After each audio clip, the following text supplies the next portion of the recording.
বন্ধুরা আজকে আমি বানিয়ে দেখাবো গাঁদাল পাতা দিয়ে বাটা মাছের ঝোল।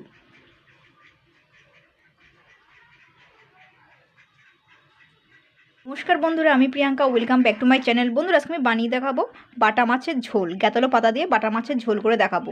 তো সবার প্রথমে আমি যেগুলো মেন উপকরণ নিয়েছি সেগুলো আমি বলছি। তো এখানে কিন্তু আমি এগুলো গাঁদাল পাতা নিয়ে নিয়েছি কচি থেকে, দেখুন। এগুলো কিন্তু আমি পরিষ্কার করে আগের থেকেই ধুয়ে রেখেছি পাতাগুলো। এগুলো কিন্তু খুবই কচি পাতা নিয়েছি। গাঁদাল পাতা খাওয়া কিন্তু খুবই ভালো। এই পাতাগুলো কিন্তু যদি বড়া করে খেতে পারেন তো ভীষণ ভালো, আর মাছের ঝোলেও দিয়েও খেতে পারেন। শরীর পেট ঠান্ডা করে, ভীষণ খাওয়া উপকার। তো যাই হোক, এই গাঁদাল পাতা আমি নিয়েছি। আর এখানে আমি গোবিন্দভোগ 1 চামচ গোবিন্দভোগ চাল নিয়েছি, এটা আমি বেটে নেবো। আর হচ্ছে এখানে আমি কাঁচা হলুদ গুঁড়ো নেই বলে আমি কাঁচা হলুদ নিয়েছি, আমার হলুদ গুঁড়ো নেই বলে। তার এখানে 1 চির মতন আদা নিয়েছি, এটা আমি বেটে নেবো। হলুদটাও বেটে নেবো। আর পেঁয়াজ 2খানা নিয়েছি, এটা আমি কুচিয়ে নেবো। আর একটা কাঁচা লঙ্কা নিয়েছি। আর আমি এখানে কিন্তু বাটা মাছ নিয়েছি। তো এখানে সামান্য পরিমাণে আমার হলুদ গুঁড়ো ছিল বলে এটা আমি নিয়ে নিচ্ছি। তো আমি বাটা হলুদ গুঁড়ো, এই কাঁচা হলুদ বাটা আমি ব্যবহার করবো আজকে। তো যাই হোক, আমি এই বাটা মাছগুলো আগের থেকে কিন্তু ধুয়ে পরিষ্কার করে নিয়েছি। এই বাটা মাছগুলো এবার নুন হলুদ মাখিয়ে নেবো ভালো করে।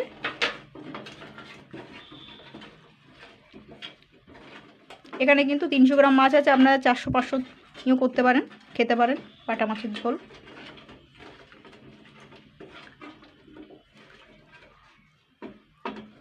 মোটামুটি হলো। তো বন্ধুরা দেখতেই পাচ্ছেন তেল কিন্তু দিয়ে দিয়েছি একটু বেশি পরিমাণে। তো বাটা মাছের ঝোল করব। তো যাই হোক, এবার তেলটা কিন্তু ভালোই গরম হয়ে গেছে, দেখেই বুঝতে পাচ্ছেন সাইডে পুড়ে গেছে। তো এবার আমি বাটা মাছগুলো দিয়ে দেবো।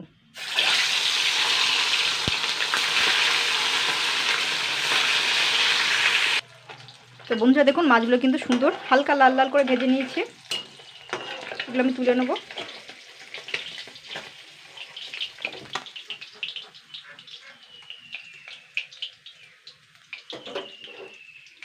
এবারে আমি এখানে কয়েকটা আলু ভেজে নিচ্ছি। এটা আমি লাল লাল করে ভেজে নেব, আলুগুলো ফ্রাই করে নেব।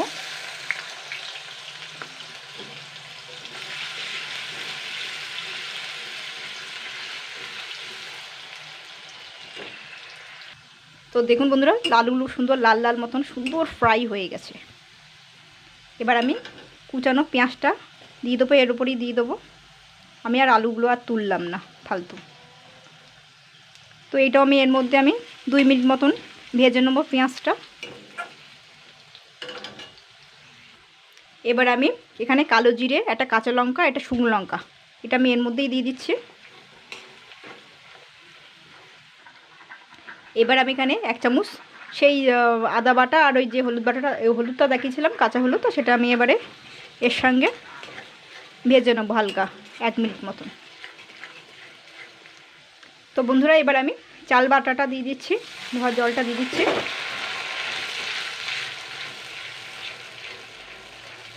এবার আমি একটু বেশি করে জল দিয়ে দেবো। তো তার আগে কিন্তু আমি 1 চামচ নুন, চিনি আর লঙ্কার গুঁড়ো এটা দিয়ে দিচ্ছি। এটাকে আমি একটু নাড়াচাড়া করে নেবো হালকা করে।